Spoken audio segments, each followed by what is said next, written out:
इस कार्यक्रम के पुण्यार्जक हैं स्वर्गीय श्री सवाईलाल जैन जी की 17वीं पुण्य स्मृति पर श्रीमती चिंतामणि सवाईलाल जैन परिवार, कन्नौज, मुंबई।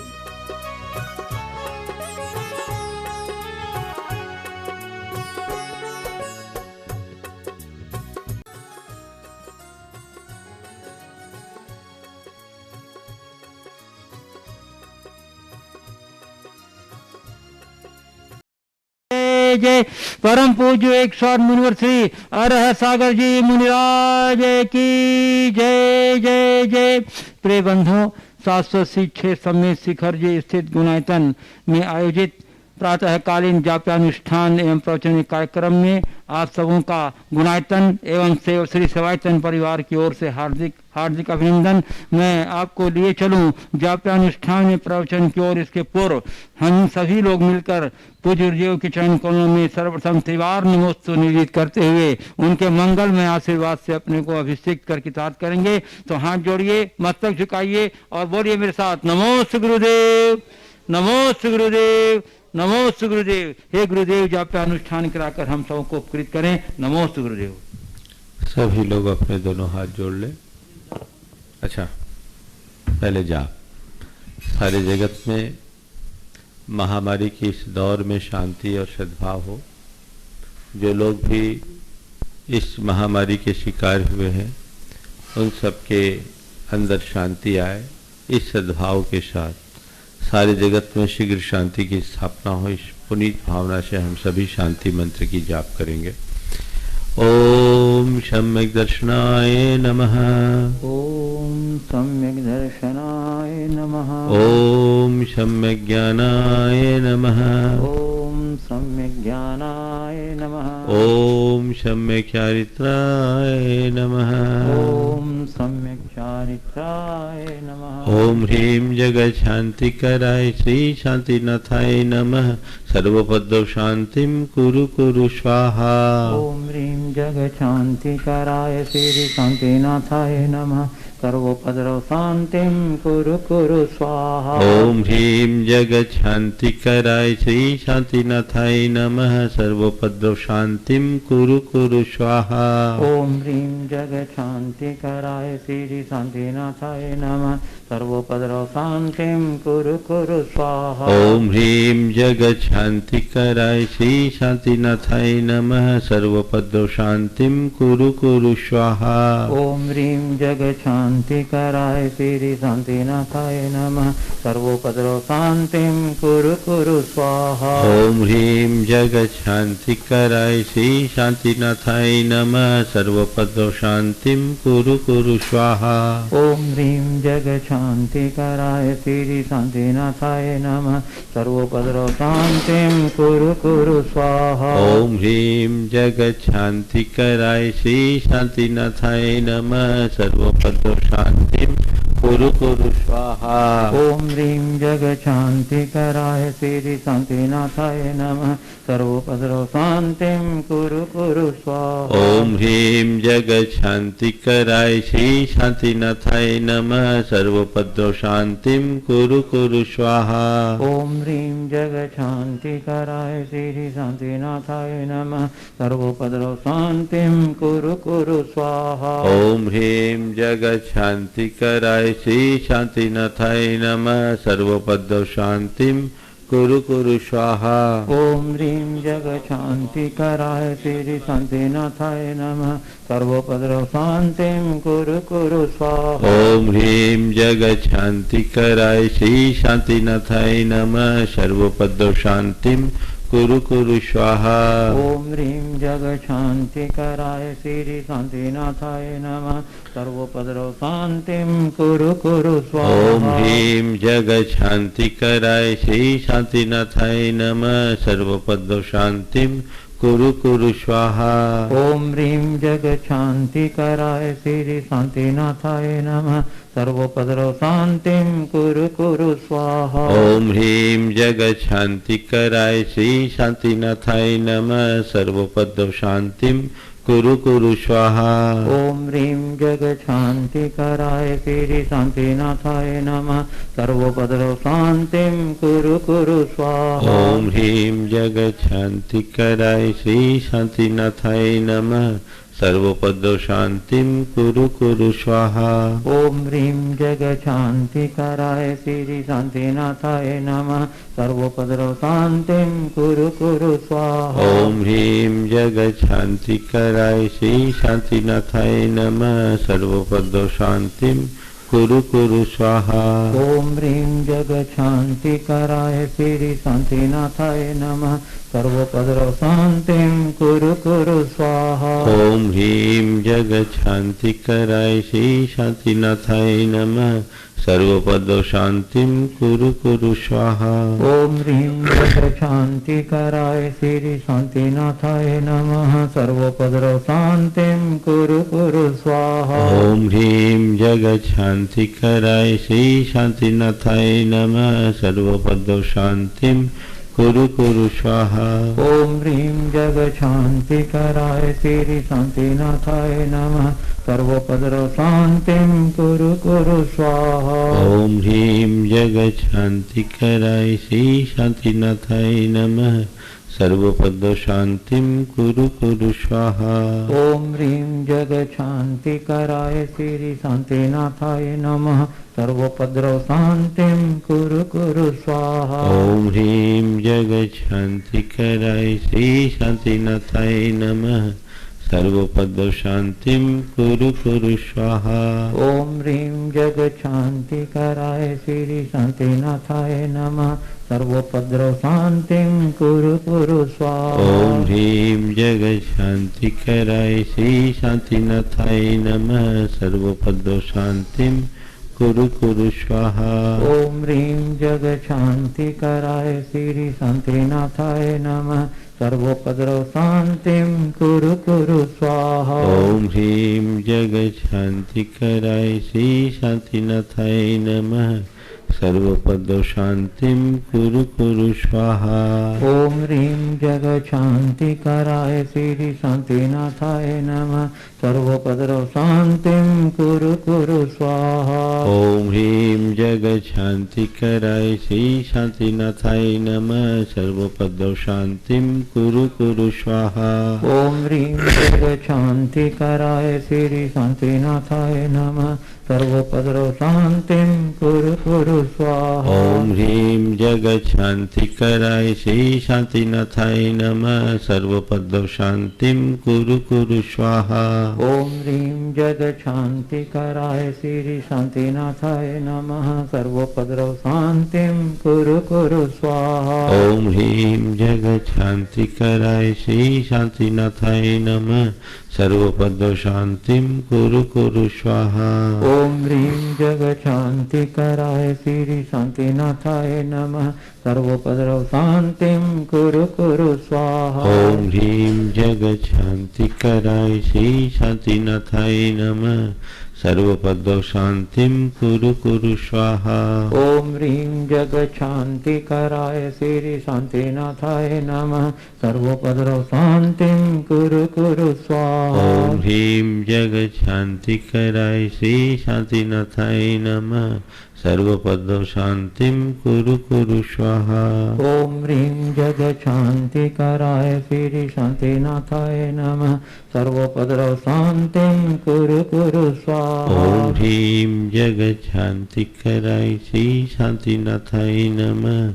सर्वोपद्रव शान्तिं कुरु कुरु स्वाहा। ओम ह्रीं जगशान्तिकराय श्री शान्तिनाथाय नमः। सर्वोपद्रव शान्तिं कुरु कुरु स्वाहा। ओम ह्रीं जगशान्तिकराय श्री शान्तिनाथाय नमः। सर्वोपद्रव शान्तिं कुरु कुरु स्वाहा। ओम ह्रीं जगशान्तिकराय श्री शान्तिनाथाय नमः। सर्वोपद्रव शान्तिं कुरु कुरु स्वाहा। ओम ह्रीं जगशान्तिकराय श्री शान्तिनाथाय नमः। सर्वोपद्रव शान्तिं कुरु कुरु स्वाहा। ओम ह्रीं जग शांति कराय श्री शांतिनाथाय नमः। सर्वोपद्रव शांतिं कुरु कुरु स्वाहा। ओम ह्रीं जगत शांति कराय श्री शांतिनाथाय नमः। सर्वपद शांतिं कुरु कुरु स्वाहा। ओम ह्रीं जगत शांति कराय श्री शांतिनाथाय नमः।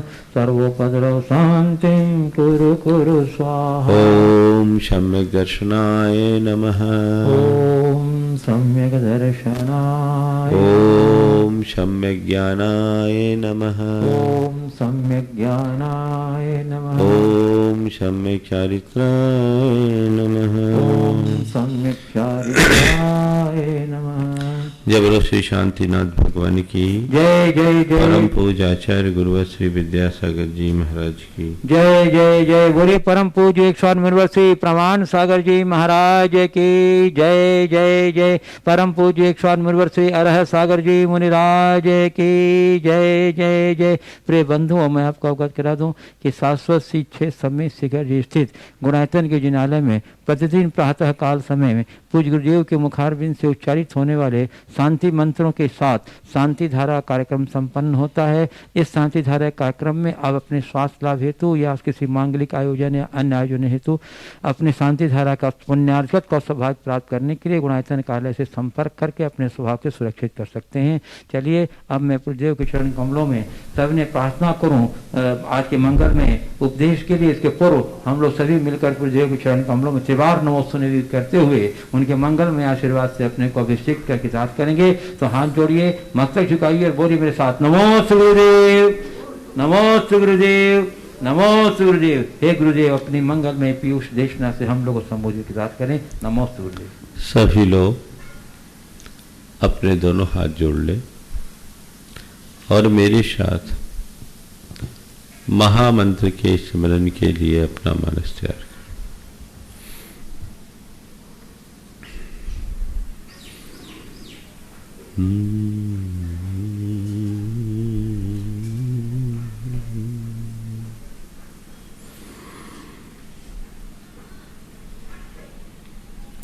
नमो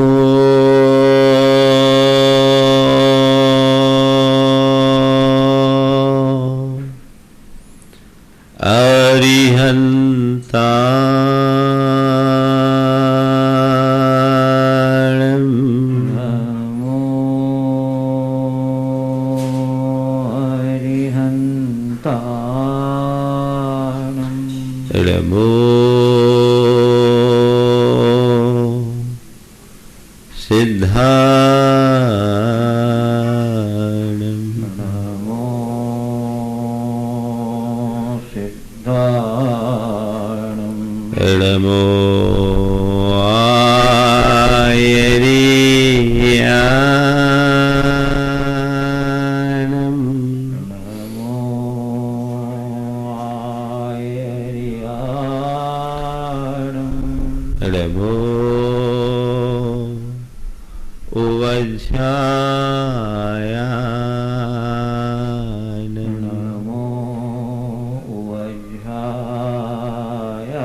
नमो लोये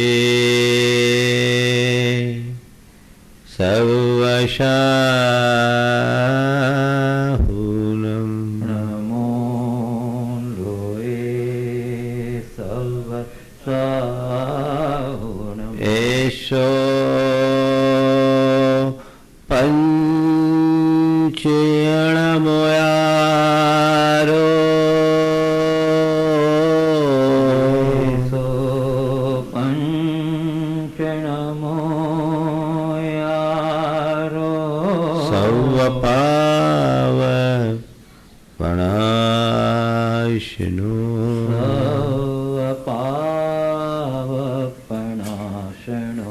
मंगलानं च सवेशिं मंगलानं च सवेशिं परमं होय मंगलम् परमं होय मंगलम् जय बोलो देवादिदेव 1008 श्री भगवान महावीर स्वामी की जय जय जय। अहिंसा परमो धर्म की जय जय जय। परम पूज आचार्य गुरुवर श्री विद्यासागर जी महाराज की जय जय जय। बोलिए परम पूज्य 108 मुनिवर श्री प्रमाण सागर जी महाराज की जय जय जय। बोलिए परम पूज्य 108 मुनिवर श्री अरह सागर जी मुनिराज की जय जय जय। नमोस्तु गुरुदेव नमोस्तु। पर्वत के शिखर से उतरने वाली नदी अपने तटों के मध्य नियंत्रित वेग और निर्धारित दिशा की ओर प्रवाहित होती है, तब कहीं जाकर विशाल सागर में समाहित होती है। नदी की सागर तक की यात्रा में दो बातें स्पष्ट है। पहली वह बहती है और दूसरी अपने तटबंधों के मध्य बंधकर बहती है। यदि नदी में बहाव न हो तो नदी पोखर बनकर सूख जाएगी, और नदी यदि तटबंधों को स्वीकार न करे तो वो नदी नदी नहीं होगी, मरुथल में भटक करके नष्ट हो जाएगी। नदी की सागर तक की यात्रा हमें बहुत कुछ सीख देती है। भगवान महावीर कहते हैं, जीवन धारा को भी शांति के सागर तक पहुंचाना चाहते हो तो जीवन में नियंत्रण जरूरी है, संयम जरूरी है। संयम वह तत्व है जो न केवल हमारे जीवन को गति प्रदान करता है, अपितु सही दिशा देकर हमें हमारे गंतव्य तक भी पहुंचाता है। भगवान महावीर के द्वारा प्रदत्त सूत्रों में आज का मौलिक सूत्र है आत्मशुद्धि। आत्मशुद्धि के लिए 4 बातों की जरूरत है। सबसे पहली बात आत्मविश्वास, दूसरी बात आत्मनियंत्रण, तीसरी बात आत्म जागरूकता और चौथी बात आत्म सुझाव। सभी को शुद्धि की वांछा है, सब शुद्धि चाहते हैं, क्योंकि हम ये महसूस करते हैं हमारे जीवन के समस्त दुखों और दुविधाओं का मूल हमारी आत्मा में पलने वाली ये विकृतियां हैं, बुराइयां हैं। ये विकृतियां और बुराइयां दोषों, दुर्बलताओं और दुर्गुणों के रूप में प्रकट होकर हमारे जीवन को दुखी बनाती है। इन्हें दूर करना तभी संभव होगा जब हम आत्मशुद्धि के मार्ग पर चलेंगे, और आत्मशुद्धि के मार्ग पर हम चलते हैं तो हमें अपनी दृष्टि आध्यात्मिक बनानी होगी। भगवान महावीर कहते हैं, धर्म की साधना जीवन के रूपांतरण का आधार है, अंतर आत्मा की शुद्धि का पवित्र अनुष्ठान है। जब तक वह ध्येय हमारा नहीं बनता तब तक सच्चे अर्थों में हम अपने धर्माराधन का फल भी प्राप्त नहीं कर पाते। हम चाहते हैं कि हमारे अंदर शुद्धि हो, बुराइयां दूर हो, दोष दूर हो, दुर्बलता दूर हो, तो उसके 4 चरण आज मैं आप सबसे कहने जा रहा हूं। सबसे पहली बात आत्मविश्वास, सेल्फ कॉन्फिडेंस। आत्मविश्वास का मतलब बहुत व्यापक है, इसे 2 संदर्भ में समझने की जरूरत है। सबसे पहली बात, आत्मविश्वास का जो प्रचलित अर्थ है सेल्फ कॉन्फिडेंस के रूप में है, मनोबल ऊंचा रखना, अपने आप पर भरोसा रखना, अपनी क्षमताओं पर भरोसा रखना, और उस अनुरूप कार्य करना, ये आत्मविश्वास का एक प्रसिद्ध अर्थ है। लेकिन इसका एक गहन आध्यात्मिक अर्थ भी है जो कहीं ज्यादा आवश्यक और प्रभावी है। वो है अपने अस्तित्व पर विश्वास करना। आत्मविश्वास, अपने अस्तित्व का विश्वास, अपने स्वरूप का विश्वास। स्वरूप का बोध हो तभी हमारे जीवन में कुछ परिवर्तन घटित हो सकता है, हम अपने जीवन में कुछ रूपांतरण घटित कर सकते हैं। तो सबसे पहली आवश्यकता है आत्मविश्वास। भगवान महावीर कहते हैं कि तुम अपने जीवन में अपनी आत्मा को केंद्र बिंदु बना करके चलो। अपने जीवन का रूपांतरण करना चाहते हो तो सबसे पहले इस बात का अनुभव करो कि मैं एक आत्मा हूं, मैं शरीर नहीं आत्मा हूं, मैं देह नहीं चेतन हूं। ये शरीर ऊपर का चोला है, इसके भीतर का जो तत्व है वह मैं हूं, और जो मैं हूं वही तत्व सब में है। सब मेरे जैसे हैं, जैसा मैं हूं वैसे ही संसार के अन्य प्राणी हैं। मैं आत्मा हूं, संसार का हर प्राणी आत्मा है। ये विश्वास गहरे बैठना चाहिए। आत्मा वह अजर अमर अविनाशी तत्व जिसका जन्म नहीं, जिसका मरण नहीं, जिसमें दोष नहीं, जिसमें गुण नहीं, जिसमें उत्पत्ति नहीं, जिसमें विनाश नहीं, जिसमें अच्छाई नहीं, जिसमें बुराई नहीं, वह शुद्ध केवल जानने और देखने वाला परम तत्व मैं हूं। अपने आप को जानो, अपने आप को पहचानो, अपने स्वरूप को जानो। एगो में सास दो आदा नाण दंशन लक्षणो, शेषा में बाहिरा भावा सव्वे संजोग लक्षणा।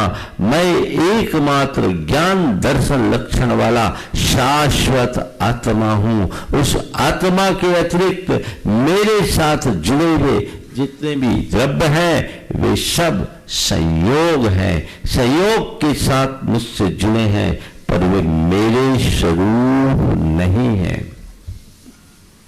मैं शुद्ध आत्मा हूं। ये भाव गहरा बनना चाहिए। मेरे अंदर के जो विकार हैं वो सब मेरे स्वभाव के विरुद्ध है। वो विभाव है, वो मेरे स्वरूप के अनुरूप नहीं है, वो मेरी दुर्बलता है। मुझे उन्हें दूर करना है। जो जन्म जन्मांतरों के कर्म के संस्कार के कारण दिनों दिन पनप रहे हैं और मेरी आत्मा को मलिन बना रहे हैं, मुझे उसे दूर करना है। जैसे किसी साफ दर्पण पर कोई धूल धक्कर लग जाए, धब्बे लग जाए, रंग लग जाए, तो उस दर्पण में हमें हमारी छवि नहीं दिखती। उस छवि को देखने के लिए हमें आवश्यक है कि हम उसे पहले साफ करें। इसी तरह आत्मा में जन्म जन्मांतरों से जमी हुई कर्म की रज के कारण हमें अपने स्वरूप का बोध नहीं हो पाता। जब हम उसे साफ स्वच्छ करते हैं तब हमें अपनी आत्मा की स्वच्छ छवि देखने का अवसर प्राप्त होता है। संत कहते अपने शुद्ध छवि को पहचानने की कोशिश करो, जिसे तुम्हारे दोषों और दुर्बलताओं ने विकृत कर दिया है। यदि तुम्हारे अंदर अपनी आत्मा का विश्वास जाग जाए तो तुम उन दोषों को दूर करने में समर्थ हो सकोगे। तुम अपने आप को जैसा महसूस करते हो तुम वैसा नहीं हो। तुम जो हो वैसा अनुभव करने की कोशिश करो। आज तुम्हारे अंदर काम क्रोध लोभ मोह की भावनाएं उभरती है और उसके कारण तुम अपने आप को कामी क्रोधी लोभी मोही रागी द्वेषी अनुभव करते हो, पर यथार्थ ये सब विकार है। ये तुम्हारे स्वभाव नहीं है। तुम हो कुछ और अपने आप को महसूस कुछ कर रहे हो। उस तरफ से अपनी दृष्टि हटाओ और अपने स्वरूप पर अपनी दृष्टि को केंद्रित करो, तब कहीं जाकर जीवन रूपांतरित होगा, चमत्कृत होगा और फिर भीतर से जो घटित होगा वो अद्भुत होगा। तो पहली बात, अपनी आत्मा का विश्वास। आत्मा का विश्वास हो तो हम अपने जीवन में बदलाव ला सकते हैं। जो लोग ये जानते हैं कि मैं आत्मा हूं और ऐसा अनुभव करते हैं, उनके जीवन में व्यापक बदलाव घटित होता है। और जो ऐसा नहीं जान पाते, वे अपने जीवन को इसी तरह दुविधाग्रस्त बनाते हैं। भगवान महावीर कहते हैं, तुम अपने जीवन को बदलना चाहते हो तो ये बुनियादी बात अच्छे से अंतर आत्मा में बैठा लो, मैं आत्मा हूं और मेरे अतिरिक्त जो भी चीजें हैं वे सब महज संयोग है।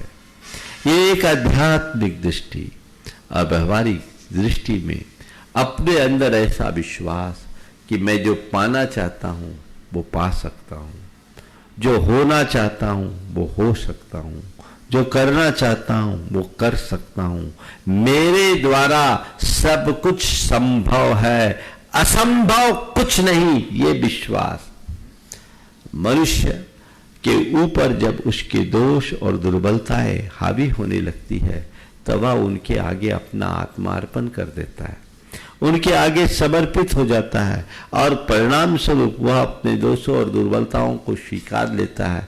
जो व्यक्ति दोषों और दुर्बलताओं को स्वीकार करके चलता है, वह जीवन में कभी दोष मुक्त नहीं हो सकता। वो उनके आगे आत्मसमर्पण कर चुका, उसे लगता है कि अब ये सब चीजें मुझसे दूर नहीं होगी। पर भगवान महावीर कहते हैं, अपना विश्वास जगाओ, सब चीजें दूर हो सकती है। जिसकी चेतना सोई होती है उस पे दोष हावी होते हैं, और जिसकी चेतना जाग जाती है दोष पल में दूर हो जाते हैं। तुम्हारे अंदर ऐसा विश्वास होना चाहिए कि ये जो कोई भी दोष है ये मेरे स्वभाव नहीं है, मेरे साथ जुड़े हैं, पर मैं इन्हें अलग कर सकता हूं। अंधेरा कितना भी सघन क्यों ना हो, प्रकाश की एक नन्ही सी किरण उसे पल में दूर कर देती है। मैं अपने अज्ञान के कारण अनादि से ऐसे दोषों और दुर्बलताओं का अंधकार अपने भीतर बढ़ाता रहा, लेकिन अब मुझ में ज्ञान का प्रकाश प्रकट हो गया। अब ये अंधेरा छटेगा, ये टिक नहीं सकता, और मुझे अपने भीतर के इस प्रकाश को उद्घाटित करके रहना है। ऐसा विश्वास अपने मन में जगना चाहिए। जब ये विश्वास जागृत होता है तो जीवन शैली बदल जाती है, जीवन जीने का तरीका बदल जाता है। फिर व्यक्ति वो नहीं जीता जो वो है, वह हमेशा उस पर ध्यान देता है जैसा उसे होना है। मैं आज जिस स्थिति में हूं, अगर अपने आप को उसी रूप में स्वीकार लूं तो कल मैं अपने रूप को और निखार नहीं पाऊंगा। लेकिन मैं आज की स्थिति के साथ अपनी भावी स्थिति को सामने रखते हुए, जैसा मैं होना चाहता हूं उसको पाने का लक्ष्य रखते हुए निरंतर उस तरफ आगे बढ़ूं विश्वास के साथ, तो कल मेरा रूप निखर सकता है, इसमें कोई संशय नहीं। तो अपने आप को सुधारना चाहते हो तो आत्मा के विश्वासी बनो और आत्मविश्वास से भर करके जियो। ये कॉन्फिडेंस हमारा स्ट्रांग होना चाहिए। आत्मविश्वास का नाम ही सम्यक दर्शन है। बिना सम्यक दर्शन के जीवन का कल्याण संभव नहीं है। तो ये विश्वास अपने अंदर होना चाहिए। इस विश्वास के बाद फिर हमें नियंत्रण की बात है, सेल्फ कंट्रोल, आत्म नियंत्रण। हमारे साथ बहुत सारी चीजें ऐसी होती है जिनके कारण हमारे जीवन में बहाव और भटकाव आ जाता है। उस समय हमें अपने आप पर नियंत्रण लाना जरूरी है। नियंत्रण लाने के लिए पहले हमें उन सब बातों का निषेध करने की जरूरत है जो हमारी प्रगति में बाधक है।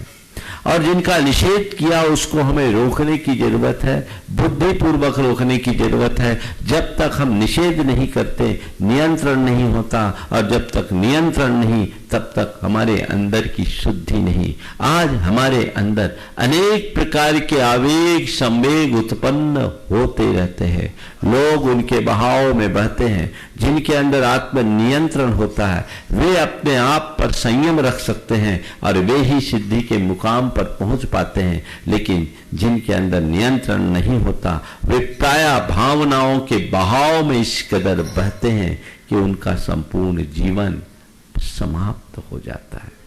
आज आप अपने मन की दुर्बलताओं को देखो, देखो मेरे मन में कौन कौन सी दुर्बलताएं, और ये महसूस टटोल कर देखने की कोशिश करो क्या इन दुर्बलताओं को नियंत्रित किया जा सकता है या नहीं किया जा सकता। आप देखेंगे तो पाएंगे कि नहीं, नियंत्रित किया ही नहीं जा सकता। कई प्रसंगों में मैं नियंत्रित करता भी हूं। चलिए एक एक करके देखता हूं। मान लीजिए किसी को बहुत क्रोध आता है, क्रोध आता है, ऐसा कोई व्यक्ति नहीं है जिसको क्रोध नहीं आता। पर मैं आपसे सवाल करता हूं, क्रोध आता है क्या हर पल आता है? नहीं महाराज, हर पल नहीं आता, कभी कभार आता। हर जगह आता है? हर जगह नहीं आता महाराज। हर व्यक्ति के सामने आता है? नहीं आता। क्यों? क्रोध तो है, क्रोध है, लेकिन हर पल क्रोध नहीं आएगा। आज तुम्हारे मन में क्रोध है, यहां बैठे रहोगे तुम्हें क्रोध नहीं आएगा। क्यों? एक धार्मिक परिसर में बैठे हैं, प्रवचन में बैठे हैं, महाराज जी की दृष्टि सामने पड़ी है, यहां गुस्सा में क्या करूंगा? यहां गुस्सा करना ठीक नहीं है। इसलिए गुस्से का मौका आता है तो भी आप टाल जाते हो। अगर आप अपने दुकान में बैठे हो, अपने दफ्तर में हो, दुकान में ग्राहक माथा चाट रहा है और कुछ भी ले नहीं रहा है और ऊपर से उल्टी टिप्पणी कर रहा है, तुम्हारी दुकान में तो कुछ है ही नहीं। और कई बार दुकान में लोग दाम सुनकर कह देते आप तो लूट रहे हो, आप तो लुटे रहे हो। तो आप कितने मुस्कुराते हुए कहते नहीं नहीं ऐसी बात नहीं है, ऐसा नहीं हो सकता, हम आपको बिल्कुल सही दाम बता रहे हैं, आप हम पर भरोसा करें। मैं आपसे सवाल करता हूं, दुकान में ग्राहक ने तुम्हें लुटेरा बोला, तुमने मुस्कुरा करके उसको चुपचाप स्वीकार कर लिया। लेकिन आम दिनों में यदि कोई व्यक्ति तुम्हें लुटेरा बोलता है तो क्या आप उसे सुन सकोगे? मतलब क्या हुआ?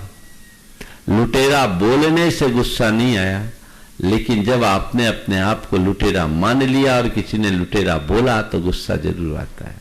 दुकान में गुस्सा नहीं, दफ्तर में गुस्सा नहीं, क्योंकि उस घड़ी आपका विवेक जागृत है और आपने अपने माइंड को ये कोड दे रखा है जिससे आपका माइंड नियंत्रित है कि भैया ग्राहक से मधुर व्यवहार करना है, ग्राहक के प्रति सौम्य व्यवहार करना है। ग्राहक से अगर हम ऊंचे आवाज में बात करेंगे तो दोबारा ग्राहक हमारे दुकान पर ही नहीं चढ़ेगा, और ग्राहक ही नहीं आएगा तो हम खाएंगे क्या? इस बात की कोडिंग आपने अपने माइंड में डाल रखी है और यही कोड आपके माइंड को कंट्रोल करता है।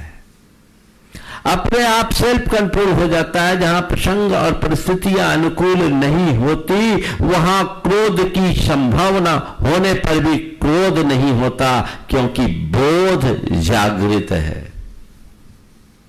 है ना। अभी गुस्सा नहीं आ रहा, इस घड़ी इन सब के बीच में गुस्सा नहीं कर सकता। मतलब जिन बातों में आपने अपने माइंड में कोड डाल दिया उन बातों से आप बच सकते हो, है ना अनुभव की बात। एक छोटा बच्चा आपको कुछ बोल दे, क्रोध आता है। सड़क चलते पागल आपको उल जलूल टिप्पणी कर दे, आपको क्रोध आता। क्यों नहीं? सड़क चलते पागल आपको गाली भी दे सकता है, पत्थर उठा करके भी फेंक सकता है, या बच्चे भी आपके साथ कोई हरकत कर लेते हैं। लेकिन क्या है, बच्चा अगर कुछ करता है, ये तो बच्चा है, और पागल की हरकत कुछ होती है, अरे ये पागल है, ये कोड आपने अपने माइंड में बिठा रखा है और यही कोड आपको माइंड में कंट्रोलिंग की पावर देता है। इससे सेल्फ कंट्रोल बढ़ता है, यहां आत्म नियंत्रण आता है। तो जहां चीजों को आप अपने नियंत्रण में रखने की भावना जगाते हैं, वहां सब चीजें अपने आप प्रकट होने लगती है। तो मेरा कहने का आशय केवल यह है कि जीवन में कई प्रसंगों में आप नियंत्रण रखते। कई जगह मान लीजिए कोई व्यक्ति शराब पीने का आदी है और बिना शराब के नहीं रह सकता, लेकिन सार्वजनिक रूप से जहां बैठा हो, धार्मिक परिसर में बैठा हो, उसके जेब में भी शराब हो, तो क्या शराब पीने का भाव रखेगा? नहीं भैया, अभी शराब पीना सबके बीच में ठीक नहीं, ये स्थान शराब पीने के लायक नहीं है। शराब पीना है तो चलो यहां से उठ के चलते हैं, एकांत में बैठ करके शराब पिएंगे। क्या हुआ? जो बात हमने अपने मन में बैठा रखी है, मन उससे बाहर नहीं जाता। बस आत्म नियंत्रण का यही सूत्र है कि कुछ हम निषेध अपने माइंड में बिठा दे, अपने जीवन की सीमा रेखा खींच ले। ये मुझे करना है और इससे बाहर, इसके भीतर ही मुझे रहना है, इससे बाहर की बात नहीं। ये सीमा रेखा जो खींच लेते हैं, उनके जीवन में सदैव सुरक्षा बनी रहती है। ये आत्म नियंत्रण बहुत जरूरी है। और एक बात और बताऊं, आत्मनियंत्रण किसी के कहने से प्रकट नहीं होता, वो खुद की प्रेरणा से ही जागृत होता है। जो बातें हम करना चाहते हैं, अगर हमारा मन उसे एक्सेप्ट कर लेता है, मन से हम जिन बातों को स्वीकार लेते हैं, उसके विरुद्ध हमारा मन कभी जाता नहीं। और जो बातें हमें थोप दी जाती है, मन वहां से कभी हटता नहीं। होता है, एक व्यक्ति चेन स्मोकर था, घर भर के लोग बहुत परेशान थे, बार बार कहते थे महाराज जी इसका धूम्रपान छुड़वा दो।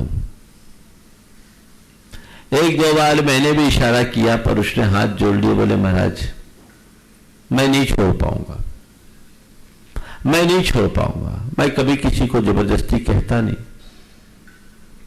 कोई 3 महीने बाद जब वो आया, परिवार के लोग साथ में थे, उसने कहा महाराज मैंने धूम्रपान छोड़ दिया, सिगरेट छोड़ दी। बहुत अच्छा, छूट गया? बोले हाँ छूट गया। बोले कितने दिन हो गए? बोला महाराज जी लगभग 2.5 महीने हो गए, आज आपका आशीर्वाद लेने आए। बोले बहुत अच्छी बात है, छूटा कैसे? हम तो तुमको समझाते रहे, क्या बात हो गई? डॉक्टर ने मना कर दिया। बोले डॉक्टर की कोई बात नहीं महाराज, पर क्या हुआ? जैसे ही मैंने कहा उसकी आंखों में आंसू आए। उसने कहा महाराज मैं क्या बताऊं, मैंने एक दिन सिगरेट पी के उसकी अड्डी फेंकी, सिगरेट पी के उसकी अड्डी फेंकी, मेरी 2.5 साल की भतीजी ने उसे उठा के मुंह में लगा लिया।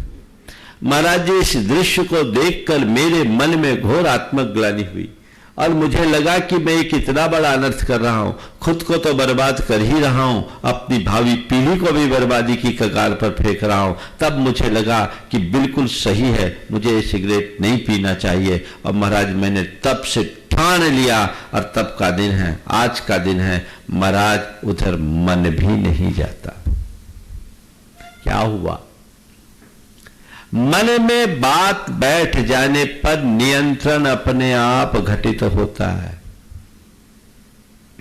तो आत्म नियंत्रण अपने अंदर होना चाहिए। सेल्फ कंट्रोल की पावर एक बहुत बड़ी पावर है, इसे अपने भीतर विकसित करें। महाराज सेल्फ कंट्रोल लाए कैसे, ये एक बहुत बड़ा सवाल है। तो जैसे मैंने आपको बोला, पहला तो अपना कॉन्फिडेंस वीक मत होने दो। ये चीजें दिमाग में बिल्कुल मत आने दो कि ये मुझसे नहीं होगा, नहीं हो जाएगा, मुझे करना है, ठान लो और एक सीमा रेखा खींच करके माइंड में वैसी कोडिंग जमा दीजिए, तो आपको अपने आप कंट्रोल करने की पावर आ जाएगी। आप चीजों को बखूबी न केवल नियंत्रित कर सकोगे, अपितु उनसे ऊपर उठने की भी क्षमता विकसित कर सकोगे। आत्मनियंत्रण आत्मशुद्धि का आधार है। चीजों का निषेध करो, फिर नियंत्रण कीजिए कि ये मुझे नहीं करना है, मन भाग रहा है तो उसे रोकिए। अब सवाल है रोकने के लिए क्या करें। मन तो प्रायः उधर ही भागता है जिधर रोकने की बात की जाए। एक राजा था, उसके सिर में बाल नहीं थे। अब वो चाहता था कि मेरे बाल उगाए। जितने भी डॉक्टर वैद्य हकीम को बुलाता, दवाइयां दी जाती, राजा के सिर में बाल नहीं उगता और राजा उन्हें कैद में डाल देता। सब लोग राजा की सनक से बहुत परेशान थे।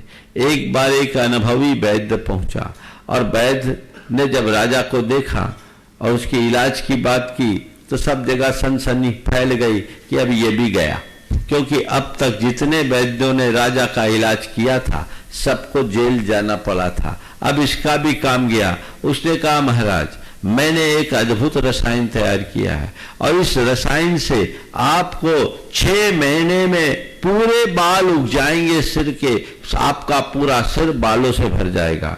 आपको ये औषधि लेनी है, लेकिन इसमें एक बात की सावधानी रखनी है। बोले क्या? आपको एक औषधि लेनी है और एक बात की सावधानी रखनी है। बोले क्या? जब तक आप औषधोपचार करते रहो, आपको टूटे चप्पल और सड़े टमाटर का ध्यान नहीं करना। टूटे चप्पल और सड़े टमाटर, इनका ध्यान नहीं करना। राजा ने कहा, मैंने जीवन में कभी टूटे चप्पल के बारे में सोचा नहीं, मैंने जीवन में कभी सड़े टमाटर के बारे में सोचा नहीं, ये तो बहुत साधारण सी बात है। बोला ठीक है, मैं इसका पालन करूंगा, पर बाल उगना चाहिए। वैद्य ने कहा 100% बाल उगेगा, लेकिन शर्त पूरी होनी चाहिए, टूटे चप्पल और सड़े टमाटर का ध्यान ही नहीं आना चाहिए। अगर टूटे चप्पल सड़े टमाटर आ गए तो हम उसके जिम्मेवार नहीं। अब क्या हुआ? अब राजा दवाई खाने को बैठा। जैसे ही दवाई खाया, ख्याल आया टूटे चप्पल सड़े टमाटर। कुछ भी करे, टूटे चप्पल सड़े टमाटर, टूटे चप्पल सड़े टमाटर, टूटे चप्पल सड़े टमाटर। और बार बार भूलने की कोशिश करे तो बार बार वही आए, टूटे चप्पल सड़े टमाटर, टूटे चप्पल सड़े टमाटर। वैद्य को बुलाया, बोला भैया अब बाल तो एक तरफ जान दो, एक नई बीमारी और आ गई, टूटे चप्पल सड़े टमाटर। मैं जिसको भूलना चाहता हूं वही बार बार आता है। ये मनुष्य के मन की दुर्बलता का एक उदाहरण है। मैं जिसको नियंत्रित करना चाहता हूं वो चीजें मुझ पर हावी होती है। आज तक का अनुभव है, प्राय सबके साथ ऐसा ही अनुभव जुड़ता है। लेकिन संत कहते हैं ऐसी बात नहीं है कि जिनका निषेध करो वो तुम पर हावी हो। ध्यान रखने की बात केवल ये है, जो बातें हम औरों से प्रेरित होकर स्वीकार करते हैं उन्हें आत्मसात किया ही जाए इसकी सुनिश्चितता नहीं है। लेकिन जो बात हम अपनी अंतरात्मा से स्वीकारते हैं उससे आत्मसात करने में कोई एक पल का विलंब नहीं होता। आप अपने जीवन के अनुभव में देखो, आपके कोई ऐसे अजीज होंगे जिनके बिना आप एक पल भी नहीं बिता सकते, लेकिन किसी निमित्त से मन फिरा, अब उसका स्मरण भी नहीं। जो कल तक अजीज था आज एकदम गैर हो गया। ये मन का फेर है। तो जिनको हम मन से स्वीकार लेते हैं वो हमारे मन पर हावी हो जाता है, और जिन्हें हम मन से हटा देते हैं वो मन से हट जाता है। तो आत्म नियंत्रण के लिए हमें आत्म जागरूकता जरूरी है। सेल्फ अवेयरनेस बहुत जरूरी है। जो मैं कर रहा हूं, जो मैं कह रहा हूं, वो मेरे करने योग्य है या नहीं। जिस व्यक्ति का विवेक जागृत होता है वह कभी भी गलत रास्ते पर नहीं जा सकता, वो हमेशा सही रास्ते पर चलता है, सतपथ पर चलता है और सतपथ का पथिक बनकर अपनी आत्मा की उन्नति करता है। आप किस रास्ते पर चल रहे हैं आपको ये देखना है। अपने विवेक को पूरी तरह से जागरूक रख करके चलने की जरूरत है। हमेशा आत्म जागरूकता बनाए रखें कि मैं जो कर रहा हूं वो सही कर रहा हूं या नहीं, जो कुछ भी मैं कर रहा हूं वो करने लायक है या नहीं। ये जागरूकता जिसके अंतर मन में बनी रहती है वो कभी भटकता नहीं है, उसमें ठहराव बना रहता है, उसमें स्थिरता बनी रहती है। ऐसी जागरूकता उत्तरोत्तर बढ़नी चाहिए। हर पल सजग रहे, हर पल सजग रहे, क्योंकि मेरे मन का पल भर का प्रमाद मुझे बहुत पीछे ले जाता है। जीवन के किसी भी लक्ष्य को वो ही पा पाते हैं जो अपने लक्ष्य के प्रति जागरूक है।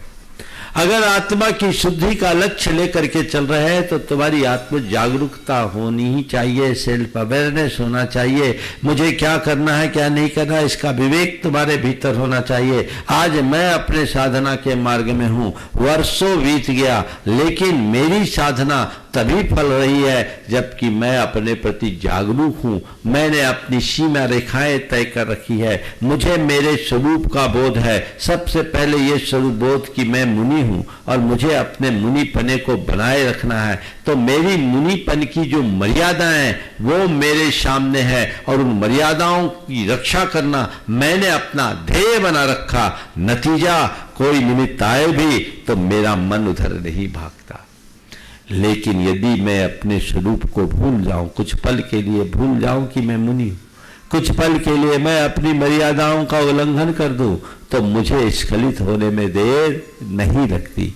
तो बंधुओं, आप अपने आप को स्थिर बनाए रखना चाहते हो तो हमेशा अपनी पहचान को ठीक बनाकर रखो, स्वरूप बोध रखो, अपने विवेक को जागृत रखो, अपनी मर्यादाओं को सुरक्षित रखने के लिए संकल्पित हो जाओ।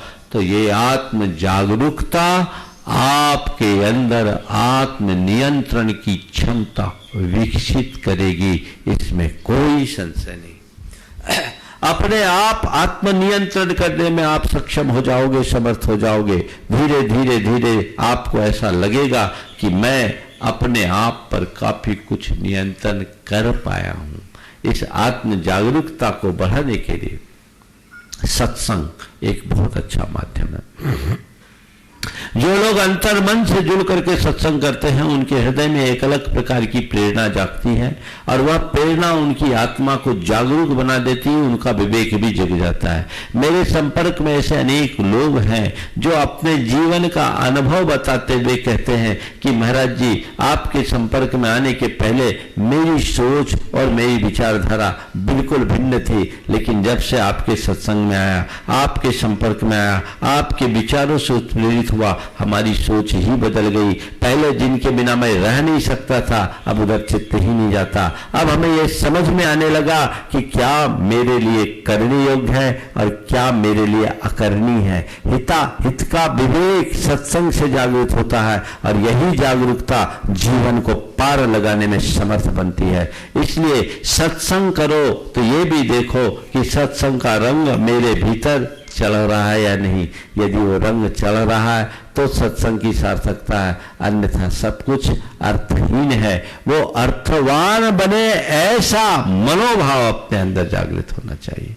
हर पल जागरूक रहो। जो जागता है वो पाता है, जो सोता है वो खोता है। ये हमारे यहाँ बहुत पुरानी कहावत है, उठ जाग मुसाफिर भोर भई, अब रात कहाँ जो सोवत है। जो जागत है सो पावत है, जो सोवत है सो खोवत है। अभी तक हम खोते खोते आए हैं, अब पाने का ध्येय बनाना है। जागो।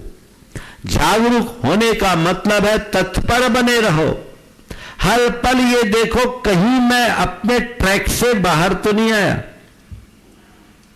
थोड़ी सी ढील बहुत बड़ी समस्या और परेशानी खड़ी कर सकती है।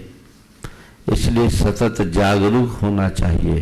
खासकर बुराइयों के प्रति तो बहुत ही जागरूक होना चाहिए। आपने बुराई को छोटी सी बुराई मानकर एक्सेप्ट कर लिया तो कहते छिद्रेषु नरथा, बहुली भवन्ति। एक छोटा सा छेद यदि किसी बांध पर बना हुआ है, एक बांध पर होने वाला एक छोटा सा छेद यदि समय पर न भरा जाए तो वही छेद दरार का रूप ले सकती है और विकराल रूप धारण कर सकती है। छेद को भरना सरल है, दरार को पाटना असंभव। बस जीवन में यदि छोटा सा भी दोष प्रकट हुआ है, यदि हम उसके प्रति जागरूक हैं तो उसे पल में नियंत्रित किया जा सकता है। लेकिन जागरूकता के अभाव में हम उन दोषों को दूर नहीं कर पाते, अपितु वे दोष ही मुझ पर निरंतर हावी होने लगते हैं। तो व्यक्ति को आत्म जागरूकता से भरकर रहना चाहिए, सेल्फ अवेयरनेस होना चाहिए, उसको ये देखते रहना चाहिए कि जो मैं कर रहा हूं वो करने योग्य है या नहीं, और जो मुझे करना चाहिए वो कर पा रहा हूं या नहीं। मेरे आचार्य में, मेरे विचार में, मेरे व्यवहार में कहीं कोई कमी और खोट तो नहीं है। यदि है तो मुझे उसे दूर करके ही दम लेना है। ये सोच अपने अंदर विकसित करिए, आत्मशुद्धि विकसित होगी। चौथी बात है आत्म सुझाव, ऑटो सजेशन। ये बहुत महत्वपूर्ण, जो आप पाना चाहते हैं, जैसा आप होना चाहते हैं, उसके सुझाव आप अपने मन को नित्य दें। भावना योग में यही तो दिया जाता है। एक बहुत कारगर माध्यम है आत्मशुद्धि का, आत्म सुझाव। अगर किसी के अंदर गुस्सा बहुत है, गुस्से की आदत है, तो वो एक आत्म सुझाव नियमित अपने मन को दे, मुझे शांत रहना है, मुझे शांत रहना है, मुझे शांत रहना है, मुझे शांत रहना है। ये सुझाव हमारे सबकॉन्शियस माइंड में फीड होगा, कोडिंग बन जाएगी। फिर जब गुस्सा आने को हो, अंदर से आवाज आए, मुझे शांत रहना है, मुझे शांत रहना है।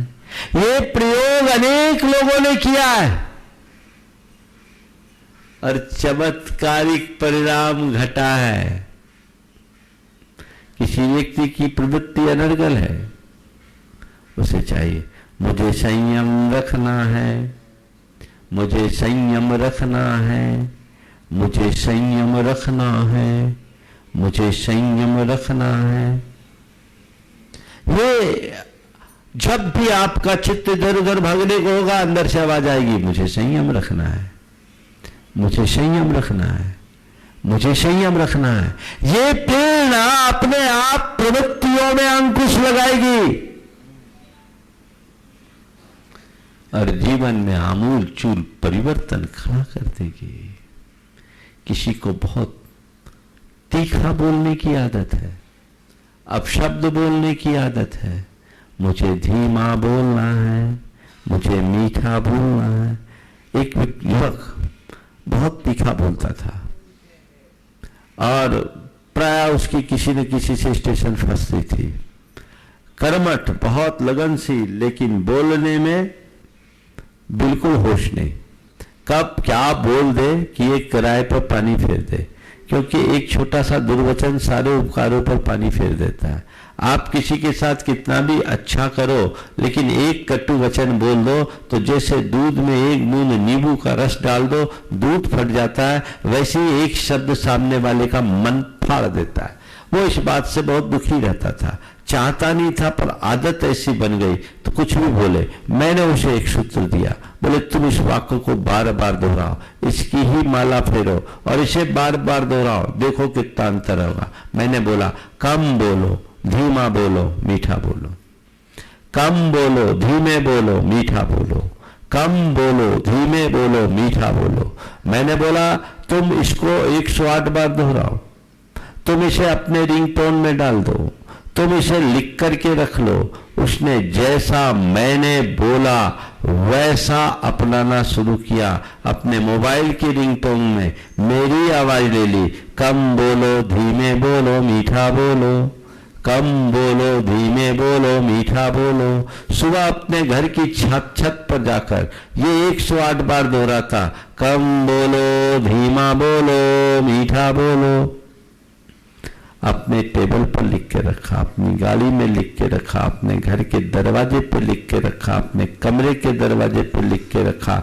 जिधर देखे उधर बस कम बोलो, धीमा बोलो, मीठा बोलो, कम बोलो, धीमा बोलो, मीठा बोलो, कम बोलो, धीमा बोलो, मीठा बोलो। इस एक वाक्य की धुन अंदर गई, आत्म सुझाव मिल गया। नतीजा ये कि जो व्यक्ति बहुत तीखा बोलता था आज उतना ही मीठा बोलने में समर्थ हो गया। आप भी कर सकते हैं यदि ऐसी जागरूकता और तत्परता हो तो। लोगों के साथ विडंबना ये होती है कि बातें तो सब करते हैं पर उसके लिए अपेक्षित पुरुषार्थ बहुत कम कर पाते हैं। आत्म सुझाव दीजिए, आप जो भी करना चाहते हैं उसके लिए आत्म सुझाव दीजिए और अपने आप पर नियंत्रण लाने की कोशिश कीजिए। हमारे जीवन में सहजता आएगी, सकारात्मकता आएगी, शांति आएगी, संयम आएगा, संतोष आएगा। ऐसी कोई चीज नहीं जो आप हासिल न कर सको। सब बातें हमारे जीवन में घटित हो सकेगी। तो यही आत्म नियंत्रण से लेकर आत्मशुद्धि की बात है। आत्मशुद्धि के लिए आज 4 उपाय मैंने आपको बताए। आत्मविश्वास, आत्म नियंत्रण, आत्म जागरूकता और आत्म सुझाव, ये चारों ही आत्मशुद्धि के आधार है। एकदम अपने मन मस्तिष्क में अंकित कर लीजिए कि मुझे सेल्फ कॉन्फिडेंस रखना है, सेल्फ कंट्रोल रखना है, सेल्फ अवेयरनेस रखना है और हमेशा ऑटो सजेशन अपने आप को देते रहना है।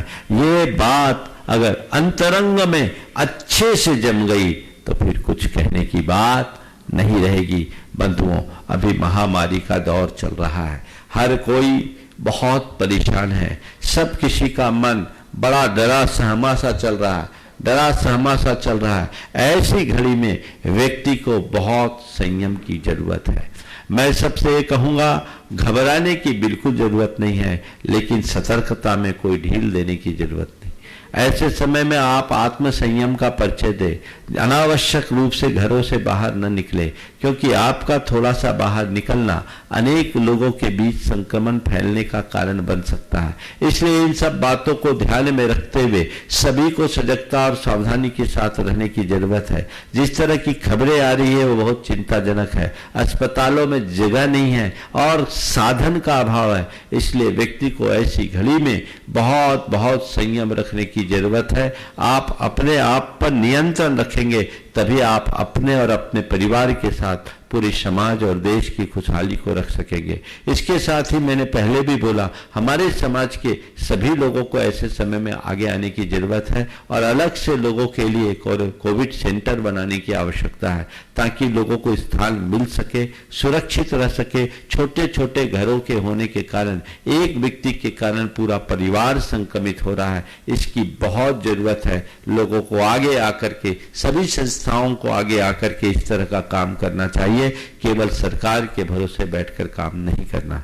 और इसी तरह इस बार की महावीर जयंती भी हमें पिछले वर्ष की तरह पूरे संयम भाव के साथ मनाना है। मंदिरों में भीड़ न लगा करके हम लोग वर्चुअली भगवान महावीर की जयंती मनाएं, घरों में अपना उत्सव कराएं, सामूहिक रूप से किसी भी प्रकार का जुलूस जलसा न निकालें। भले इस वर्ष लॉकडाउन नहीं है, लेकिन स्थितियां उससे भी भयानक है। मुझे जानकारी दी गई कि 3 लाख केस लगभग रोज आने लगे हैं। ये उत्तरोत्तर और बढ़ रहे हैं, अभी पीक आया नहीं है। आने वाले समय में न जाने क्या होगा। इसलिए इससे पहले कि ऐसी स्थितियां निर्मित हो, हमें बहुत सजगता और सावधानी की जरूरत है। सारे जगत में शांति हो, हम ये भावना भाएं, सब में शांति हो, सबका मंगल हो, सभी निरोगी हों। आप सरकार के द्वारा दिए गए हिदायतों का पालन करते हुए अपने और अपने परिवार की सुरक्षा को सुनिश्चित करते हुए स्वयं को सुरक्षित महसूस करें। अपने मन में किसी भी प्रकार का डर, भय, चिंता को हावी न होने दें। इस स्वभाव के साथ, मंगल भाव की 4 पंक्तियों के साथ इस कार्यक्रम के पुण्यार्चक थे स्वर्गीय श्री सवाईलाल जैन जी की 17वीं पुण्य स्मृति पर श्रीमती चिंतामणि सवाईलाल जैन परिवार, कन्नौज, मुंबई।